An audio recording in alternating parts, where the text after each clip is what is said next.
Hello students, मैं हूं रामशरण साहू और स्टूडेंट्स आज के इस वीडियो में हम लोग पढ़ने वाले हैं अध्याय 3 परमाणु संरचना। ठीक है स्टूडेंट्स, इससे पहले हम जो है अध्याय 1 और अध्याय 2 कंप्लीट कर चुके हैं और उसका जो पीडीएफ जो है मैं आप लोगों को अवेलेबल करा चुका हूं। ओके, तो आज हम लोग देखने वाले हैं स्टूडेंट्स परमाणु संरचना। ये जो है आपके लिए जो है बहुत ही इंपॉर्टेंट टॉपिक है, क्योंकि इससे संबंधित जो है और आगे जब आप क्लास 10th में पढ़ेंगे और आगे जब पढ़ेंगे तो वो जो है परमाणु संरचना आपको जो है सभी क्लास में क्या होगा, पढ़ना पड़ेगा। ठीक है ना, तो परमाणु संरचना बिल्कुल आपको जो है क्लियर होना चाहिए स्टूडेंट्स। तो आप जो है इसको जो है बहुत इंटरेस्टिंग के साथ पढ़ेंगे। ठीक है, तो चलिए देखते हैं स्टूडेंट्स। ठीक है स्टूडेंट्स, हम अपने आसपास में जो है बहुत सारे पदार्थों को देखते हैं, कई सारे पदार्थों को हम देखते हैं। ठीक है ना स्टूडेंट्स, यदि हम उन पदार्थों की बात करें तो पदार्थों को अगर हम क्या करते जाएंगे, छोटे छोटे टुकड़ों में क्या करते जाएंगे। जैसे कि ये पदार्थ है, ठीक है, इस पदार्थ को हम छोटे छोटे भागों में काटते जाएं, इतना छोटा जो है काटते जाएं तो एक स्थिति ऐसी आएगी कि इसको हम जो है और जो है काट नहीं सकते हैं ना। एकदम सूक्ष्मतम क्या हो जाएंगे, वो जो है एकदम सूक्ष्म, उसके हमको क्या प्राप्त होंगे, कण प्राप्त होंगे। ठीक है ना, जिसको हम क्या नहीं कर सकते और नहीं काट सकते, उनको टुकड़ों में और विभाजित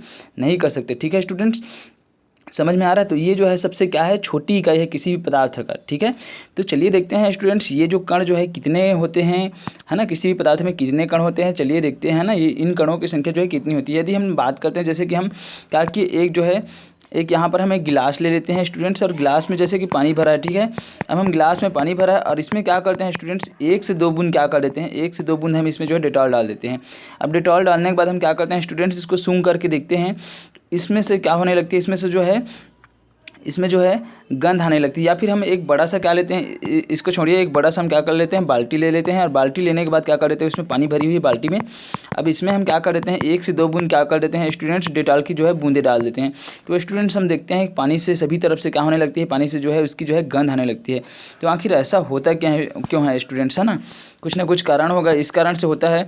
तो हम लोग देखते हैं स्टूडेंट्स, जैसे ही हम ऐसा कर देते हैं तो हम पाते हैं कि इसमें क्या होता है, दरअसल ये जो पदार्थ जो होते हैं ना, उसमें जो है इतने अधिक जो है कण होते हैं जो क्या हो जाते हैं, पानी में जो है घुल मिल जाते हैं। ठीक है, और वो जो है इतने जो है बहुत ज़्यादा क्या होते हैं, सूक्ष्मतम होते हैं, बहुत ज़्यादा सूक्ष्म होते हैं और बहुत ज़्यादा संख्या में होते हैं। इसी कारण से तो होता है ना स्टूडेंट्स कि हम केवल और केवल डेटॉल की कितनी बूंदे डाल रहे हैं, उसमें हम जो है केवल और केवल जो है 1-2 बूंद डाल रहे हैं, और वो भी जो है इतना सारा पानी में। ठीक है ना, उसके बावजूद क्या होता है, वो सब पानी में जो है मिल गया रहता है, और वो जो है उसका सुगंध जो है, उसका गंध जो है लगातार सभी तरफ से जो है आता है ना, सभी कहीं पर भी पानी से कहीं पर कभी पानी लिया है ना उस बाल्टी से, तो गंध आती है।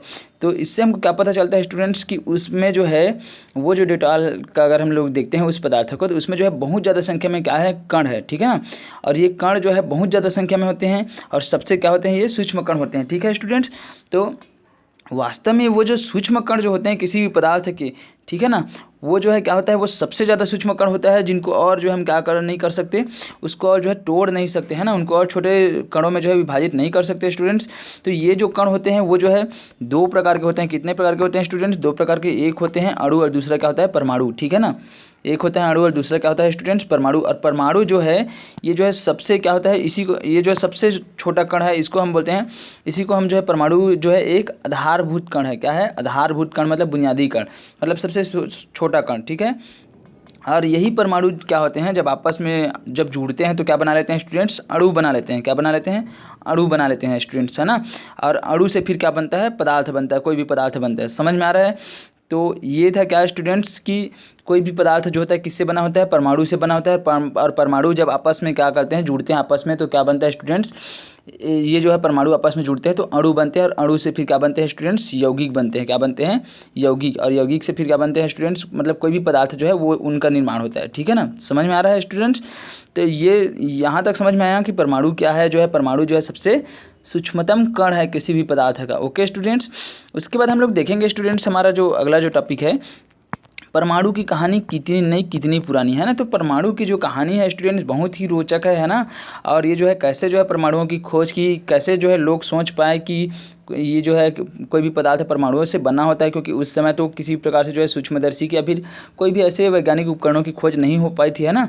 तो स्टूडेंट्स हम लोग जो है यहाँ पर समझते हैं, ये हमारे लिए गर्व की बात भी है ना, कि लगभग जो ईसा से जो है 500 वर्ष पूर्व स्टूडेंट्स परमाणु की खोज जो है, परमाणु की खोज जो है हो चुकी थी स्टूडेंट्स।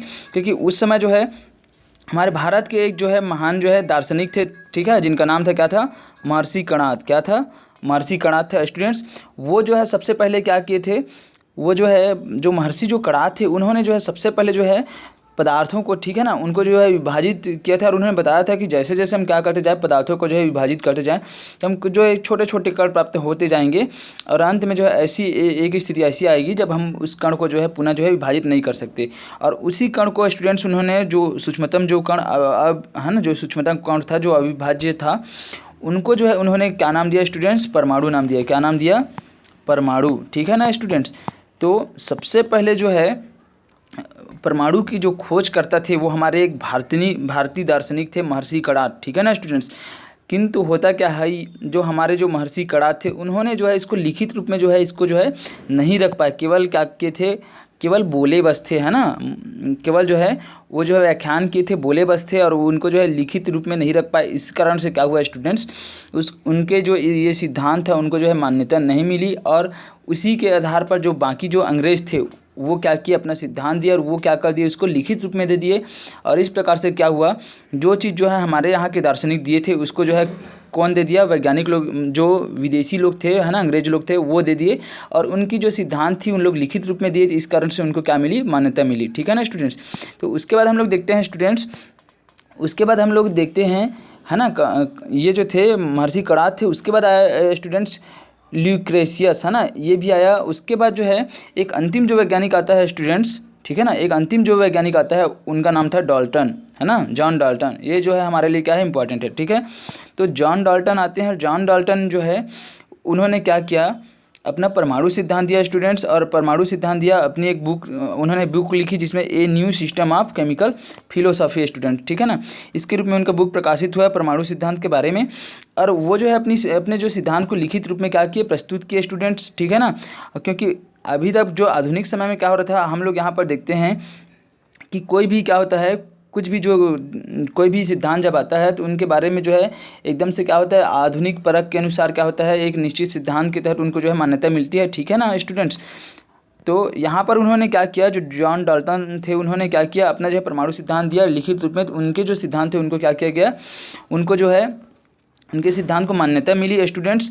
और इस प्रकार से क्या हुआ कि पहले जो परमाणु के खोज करते थे उनका श्रेय किसे मिला, ये जो वैज्ञानिक थे जॉन डाल्टन, ठीक है ना, क्योंकि इन्होंने लिखित रूप में दिया था। इस कारण से स्टूडेंट्स, तो आपके पढ़ाई की दृष्टि से भी जो है जॉन डाल्टन का जो सिद्धांत है, परमाणु सिद्धांत, वो जो है क्या है, बहुत ही इंपॉर्टेंट है स्टूडेंट्स। तो आपको याद रखना है, यहाँ से क्वेश्चन बनते हैं, इंपॉर्टेंट क्वेश्चन बनता है ना, जॉन डाल्टन का जो है परमाणु सिद्धांत लिखिए करके। तो देखिए स्टूडेंट, यहाँ पर हम लोग समझते हैं कि उनका सिद्धांत क्या था जॉन डाल्टन का। तो यहाँ पर समझते हैं पहला जो सिद्धांत है उनका, कि सभी पदार्थ जो है परमाणुओं से बने होते हैं। किससे बने होते हैं स्टूडेंट्स, उन्होंने बताया कि जितने भी पदार्थ जो है किससे बने होते हैं, परमाणुओं से बने होते हैं स्टूडेंट्स। दूसरा हम लोग देखते हैं, परमाणु जो है अविभाज्य सूक्ष्मतम कण होते हैं जो रासायनिक अभिक्रिया में न तो बनते हैं और न ही उनका विनाश होता है। तो उन्होंने बताया कि स्टूडेंट, जो परमाणु जो होते हैं वो क्या होते हैं, अविभाज्य होते हैं। अविभाज्य कहने का मतलब है जिनको और जो है विभाजित नहीं किया जा सकता, जिनको और तोड़ा नहीं जा सकता, है ना। और ये सूक्ष्मतम क्या होते हैं, कण होते हैं और रासायनिक अभिक्रिया में न तो ये बनते हैं और न ही उनका विनाश होता है। मतलब इसको न तो बनाया जा सकता है और न ही क्या होता है, उनका जो है विनाश होता है। समझ में आया, ये बताया उन्होंने परमाणु के बारे में। उसके बाद तीसरा बिंदु है स्टूडेंट्स, उन्होंने बताया किसी एक तत्व के परमाणुओं का द्रव्यमान रासायनिक गुणधर्म क्या होते हैं, समान होते हैं। जैसे कि हम किसी भी एक तत्व की बात करें, जैसे ऑक्सीजन को ले लीजिए या फिर जो है सोना को ले लीजिए, है ना, आयरन को, या फिर लोहा को ले लीजिए। तो उनके जो तत्व होते हैं उनमें जो परमाणु जो होते हैं, तो उनका जो जितने भी परमाणु होंगे उनका द्रव्यमान क्या होते हैं, द्रव्यमान जो है एक समान होते हैं और उनका रासायनिक गुणधर्म भी क्या होते हैं, एक समान होते हैं। ये उन्होंने बताया, ठीक है। उसके बाद चौथा बिंदु देखते हैं स्टूडेंट्स, जिसमें उन्होंने परमाणु के बारे में बताया कि अलग अलग तत्वों के परमाणु का द्रव्यमान जो है रासायनिक गुणधर्म क्या होते हैं, अलग अलग होते हैं। मतलब जितने भी अलग अलग तत्व, जैसे हम बात करें ऑक्सीजन की बात करें, नाइट्रोजन की बात करें, तो उनके जो परमाणु हैं, है ना, उनका द्रव्यमान भी जो है क्या होते हैं, अलग अलग होते हैं और रासायनिक गुणधर्म भी अलग अलग होते हैं। क्यों होते हैं, क्योंकि अलग अलग तत्वों के परमाणु है, इस कारण से उनका द्रव्यमान भी अलग होगा और रासायनिक गुणधर्म भी क्या होगा स्टूडेंट्स, अलग अलग होंगे। ओके, यहाँ तक समझ में आया। उसके बाद पांचवा उन्होंने जो है, पांचवा बिंदु हम लोग देखते हैं स्टूडेंट्स उनके सिद्धांत का, कि अलग अलग तत्वों के परमाणु हैं, है ना, अलग अलग तत्वों के परमाणु परस्पर छोटी पूर्ण संख्या के अनुपात में संयोग करके क्या बनाते हैं, यौगिक बनाते हैं। तो अलग अलग जो तत्व होते हैं स्टूडेंट्स, उनके जो परमाणु जो होते हैं वो आपस में क्या करते हैं, संयोग करते हैं और संयोग करके क्या बनाते हैं स्टूडेंट्स, एक निश्चित अनुपात में संयोग करके वो जो है क्या बनाते हैं, यौगिक बनाते हैं स्टूडेंट्स। जैसे कि हम जल की बात करते हैं, तो H2O जल का सूत्र है, आप लोग पढ़े हैं ना। तो ये क्या है, यौगिक है, समझ में आ रहा है ना। H2O क्या है स्टूडेंट्स, ये जो है यौगिक है जो एक निश्चित अनुपात में जो है क्या हुआ है, संयोग करके बना है। यहाँ पर देखिए हाइड्रोजन हमेशा जो है 2 अनुपात में रहता है और ऑक्सीजन जो है कितने अनुपात में रहता है स्टूडेंट्स, 1 अनुपात में रहता है। 2:1 के अनुपात में जो है क्या बनता है, यौगिक बनता है, ठीक है ना। ये उदाहरण है, ये बताया उन्होंने। उसके बाद जो छठवां पॉइंट था स्टूडेंट्स उनके सिद्धांत का, वो था कि किसी भी यौगिक में परमाणुओं की सापेक्ष संख्या एवं प्रकार क्या होते हैं, निश्चित होते हैं। तो जितने भी जो यौगिक होते हैं उनमें परमाणुओं की संख्या की, है ना, परमाणुओं की संख्या की सापेक्ष, है ना, सापेक्ष संख्या एवं वो जो है प्रकार जो होता है वो क्या होता है, एकदम निश्चित होता है। समझ में आया स्टूडेंट्स, यौगिक में परमाणुओं की संख्या जो होती है क्या होती है, एकदम निश्चित होती है। समझ में आ रहा है ना। तो उसके बाद हम लोग देखते हैं स्टूडेंट्स, आगे हम लोग देखते हैं क्या परमाणु जो है अविभाज्य है। तो अभी तक हम लोग देख रहे थे स्टूडेंट्स, जो परमाणु जो होता है वो क्या होता है, एकदम सूक्ष्मतम कण होता है, सबसे छोटा कण होता है किसी पदार्थ का। लेकिन जैसे जैसे क्या हुआ स्टूडेंट, जैसे जैसे जो है प्रयोग होती है ना, प्रयोगशाला में प्रयोग होती गई और जो है उन पर जो है विचार चल रहा था, और जो जितने भी जो वैज्ञानिक थे वो क्या किए थे, वो जो है लगातार जो है प्रयोग के द्वारा जो है इनका जो है अनुसंधान कर रहे थे, सर्च कर रहे थे, है ना। तब उन्होंने क्या हुआ, धीरे धीरे एक ऐसे, है ना, खोज होती गई और एक ऐसे वैज्ञानिक आए जिनका नाम था जे थॉमसन। क्या था, एक भौतिक शास्त्री थे जिनका नाम था जे थॉमसन, ठीक है। ये जे थॉमसन क्या किए, जे थॉमसन और एक वैज्ञानिक थे गोल्डस्टीन, क्या थे, गोल्डस्टीन, ठीक है। इन्होंने क्या किया, इनका जो योगदान था वो बहुत ही सराहनीय रहा, क्योंकि इन्होंने क्या किया कि इन्होंने कम दाब पर जो है गैस से भरी एक नली में क्या किया, इन्होंने उच्च विभवांतर पर विद्युत प्रवाहित किए, और जिससे जो है क्या हुआ इन्होंने जो है कैथोड से जो है एक चमकीली किरण निकलती है। मतलब ये क्या किए, इन्होंने कम दाब पर जो है गैस से भरी नली में क्या किए, उच्च विभवांतर पर क्या किए, इन्होंने विद्युत जो है प्रवाहित की। और जब विद्युत प्रवाहित की तो वहाँ इन्होंने देखा कि वहाँ से जो है एक चमकीली किरण निकलती है कैथोड से, है ना। कैथोड से मतलब, कैथोड मतलब ऋण आवेशित इलेक्ट्रोड जो है ना। वहाँ से क्या होती है, एक चमकीली किरण निकलती है जिसको गोल्डस्टीन ने क्या कहा स्टूडेंट्स, कैथोड किरण कहा। क्या कहा, कैथोड किरण। तो कैथोड किरण की खोज किसने की, गोल्डस्टीन ने की, ठीक है ना स्टूडेंट्स। तो इसी कैथोड किरण के आधार पर जो है क्या हुआ, ये जो कैथोड किरण जो निकलती है, यहाँ पर आप लोग देखिए, यहाँ पर चित्र में दिखाई दे रहा होगा कि यहाँ से जैसे ही क्या हुआ, यहाँ से इन्होंने जो है गैस पर जो है क्या हुआ, उच्च दाब, है ना, निम्न दाब पर क्या हुआ कि इन्होंने जैसे ही क्या किया, यहाँ पर जो है उच्च विभवांतर के साथ विद्युत प्रवाहित किया, तो यहाँ से जो है एक कैथोड किरण निकलती है। ये आपको ऐसा दिखाई दे रहा होगा ये। तो इसी कैथोड किरण, ये जो कैथोड किरण निकला ये क्या था, है ना, ये जो है कैथोड किरण यहाँ से जो है निकली। तो यहाँ पर क्या हुआ, उसके बाद जो है एक और वैज्ञानिक आता है जिसका नाम था शूस्टर। क्या था, शूस्टर ने क्या किया, ये जो कैथोड किरण निकल रही है इसके दोनों ओर क्या कर दिए, इन्होंने जो है धात्विक प्लेट लगा दिए। क्या लगा दिए, धात्विक प्लेट लगा दिए, ठीक है ना। और वो कौन कौन सा, एक था कैथोड और दूसरा क्या था, एनोड, ठीक है ना। एक कैथोड था और दूसरा क्या था, एनोड था, ठीक है। ओके स्टूडेंट्स, तो उसके बाद क्या हुआ, जैसे ही इन्होंने ऐसा किया और उसके बाद जो है वहाँ से जो है इन्होंने, है ना, दोनों प्लेट, धात्विक प्लेटों के बीच से क्या किया, इन्होंने विभवांतर उत्पन्न किया। तो इन्होंने देखा कि जो कैथोड किरणें हैं इन दो प्लेटों के बीच से जैसे ही गुजरती है तो वो क्या होता है, धनात्मक प्लेट अर्थात जो एनोड जो है ना, की तरफ क्या हो जाती है, ये किरणें जो है मुड़ जाती है। कहने का मतलब ये है, जैसे कि यहाँ पर देखिए ये शूस्टर जो था, ठीक है, शूस्टर ये क्या किए, यहाँ पर से जैसे ही इन्होंने क्या किया, यहाँ पर से जैसे ही इन्होंने जो है कैथोड किरण जो है यहाँ से गुजारे, यहाँ से ऐसा, तो दोनों ओर क्या कर दी, यहाँ पर जो है एक जो है यहाँ पर धनात्मक प्लेट लगा दिए, ठीक है, एनोड लगा दिए यहाँ पर, और नीचे की ओर जो है एक धात्विक प्लेट लगा दिए जो क्या था, कैथोड था। तो जैसे ही यहाँ से जो है कैथोड किरण जैसे ही गुजरती है तो क्या होता है, ये जो यहाँ पर जो कैथोड है ना, इस ओर क्या हो जाती है, मुड़ जाती है। क्या हो जाती है, मुड़ जाती है। इससे हमको क्या पता चलता है स्टूडेंट्स कि इसमें जो कैथोड जो किरण है उसमें जो है कौन सा कण है, इसमें जो है ऋण आवेशित कण है। इसी कारण से तो ये क्या हो जाते हैं, ये जो धन आवेश की ओर क्या हो जाते हैं, धन आवेश की ओर क्या हो जाते हैं, ये मुड़ जाते हैं, क्योंकि विपरीत आवेशों के बीच क्या होता है, आकर्षण होता है, और जो समान जो आवेश होते हैं उनके बीच क्या होता है, प्रतिकर्षण होता है ना।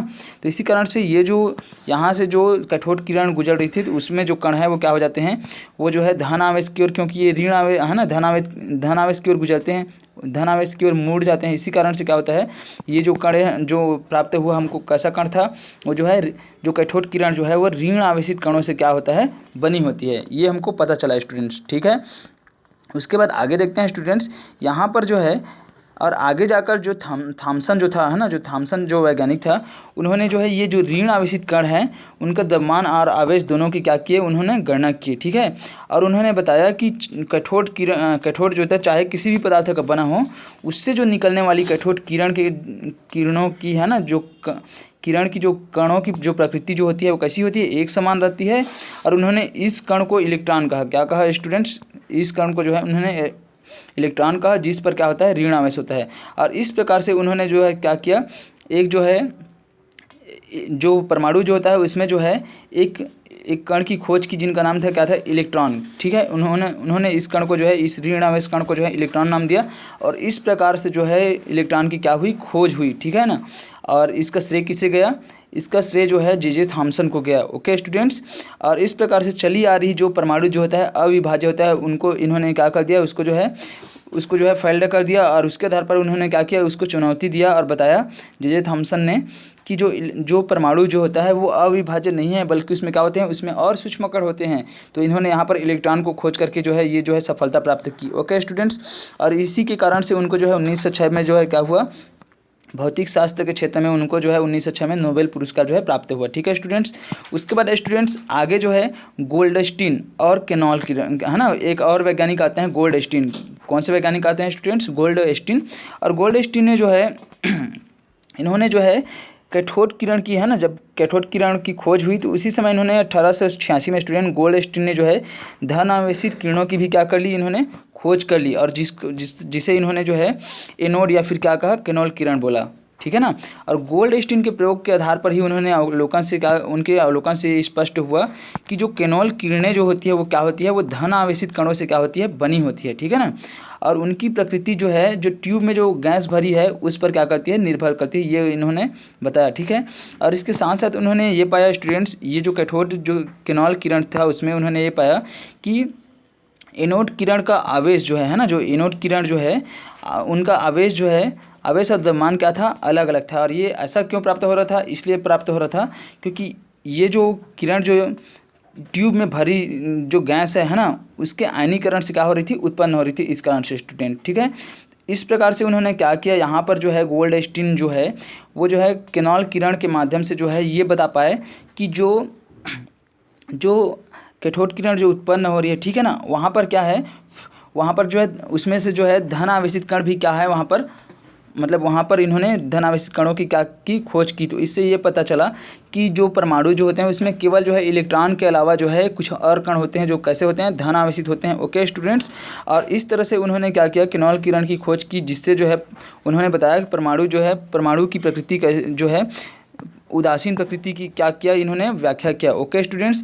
और बताया कि परमाणु में जो है धन आवेशित और ऋण आवेशित दोनों प्रकार के क्या होते हैं, कण होते हैं स्टूडेंट्स, ठीक है स्टूडेंट्स। तो इस प्रकार से जो है एक धन आवेशित कण की भी क्या हो गई, यहाँ पर परमाणु में जो है खोज हो गई, ठीक है, जिसको हम अभी तक क्या मानते आ रहे थे, अविभाज्य मानते आ रहे थे, ठीक है।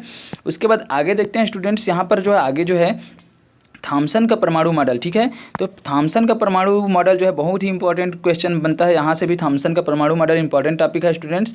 तो देखते हैं जे थॉमसन का परमाणु मॉडल क्या था। तो उन्होंने जो है यहाँ पर दिया है जे थॉमसन के, है ना, उन्होंने जे थॉमसन ने जो है प्लम पुडिंग मॉडल के अनुसार क्या किया, इन्होंने जो है परमाणु में जो है धन आवेश बताया कि उन्होंने अपना जो है परमाणु मॉडल दिया, ठीक है। अब ये प्लम पुडिंग मॉडल कहने का मतलब ये है स्टूडेंट्स, ये जो है दरअसल जापान का एक मिठाई है, ठीक है ना। प्लम पुडिंग मॉडल जो है वहाँ पर जो है मिठाई है, जिसमें क्या होता था, एक मिठाई है और उसमें क्या होता है, दो भाग में होता है। तो एक मिठाई का जो है एक भाग होता है, दूसरे भाग में क्या होता है, वो जो है छोटे छोटे कण के रूप में दूसरा भाग क्या होता है, उसमें जो है ऐसा फैला रहता है। तो उसी के आधार पर इन्होंने क्या बताया स्टूडेंट्स, इन्होंने अपना मॉडल दिया।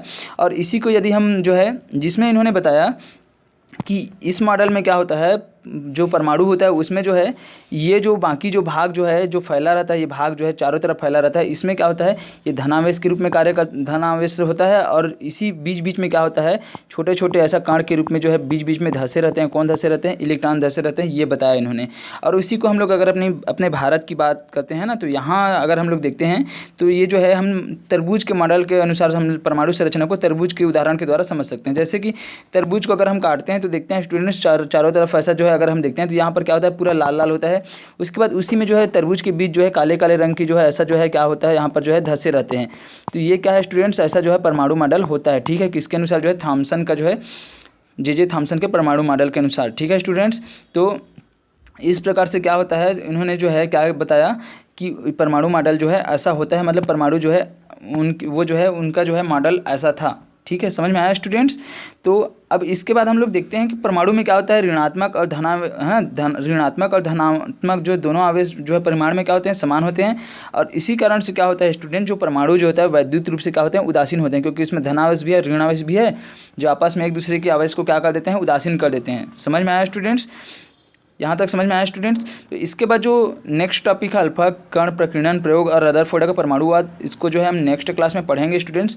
तो मैं आशा करता हूँ आप लोग को यहाँ तक समझ में आया होगा। अगर समझ में नहीं आया होगा तो आप जो है दोबारा मुझसे क्या कर सकते हैं, आप पूछ सकते हैं। ओके स्टूडेंट्स, तो आज के लिए बस इतना ही। जय हिंद, जय भारत, जय छत्तीसगढ़।